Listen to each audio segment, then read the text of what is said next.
Clara stopped as soon as the kitten came in. She didn't move forward. She didn't lower her head to sniff. She just sat there, keeping a short distance, watching that small body cross the floor a little too slowly for someone so young.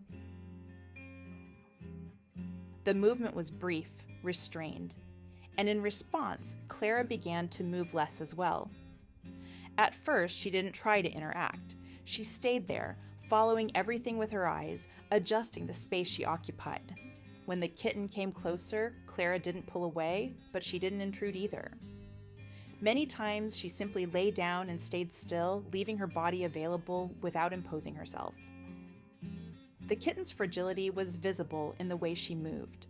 Sometimes she stopped in the middle of the room. Sometimes she lay down without any clear reason. Clara reacted by slowing her own rhythm. When the kitten leaned in too close, Clara turned her face slightly to the side. When she moved away, Clara stayed exactly where she was. Over time, the house began to reorganize itself.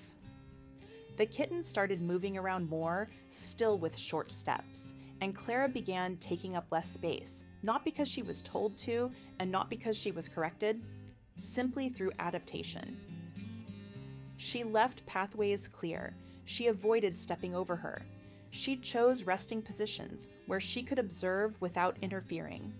The first play moments happened on the kitchen floor. The kitten would lie on her back, exposing her belly, and Clara would respond with gentle mouthing, always broken up by pauses that were longer than instinct alone would require.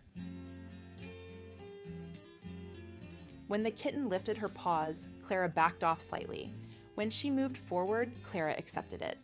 It was a game marked by short approaches and frequent retreats. At times, the kitten claimed unlikely places, in front of the glass door, for example. She would lie there, roll around, rub her head against the threshold, completely blocking the way through. On the other side, Clara would sit and wait. She didn't push. She didn't protest. She simply waited until the space was free again. This happened more than once. And Clara's response never changed. There was a period when the kitten needed closer care.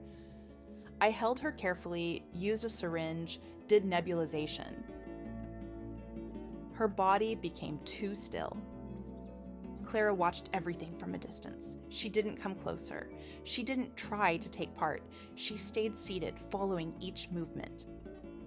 Over time, the kitten's body changed. She began running through the house, initiating play, climbing furniture, claiming higher surfaces.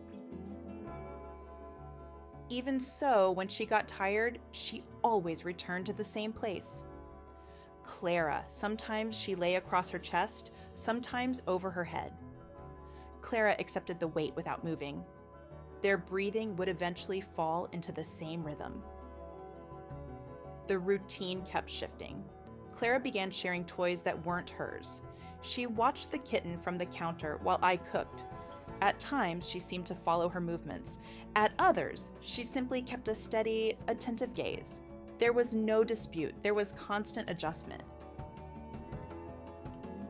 When I see the two of them together, I think about how Clara chose to wait.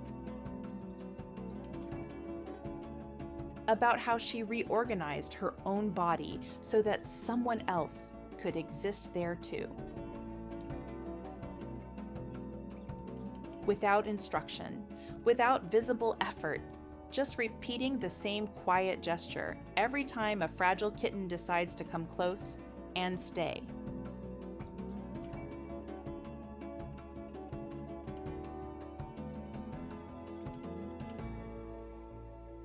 Subscribe and watch another exciting story, selected with love.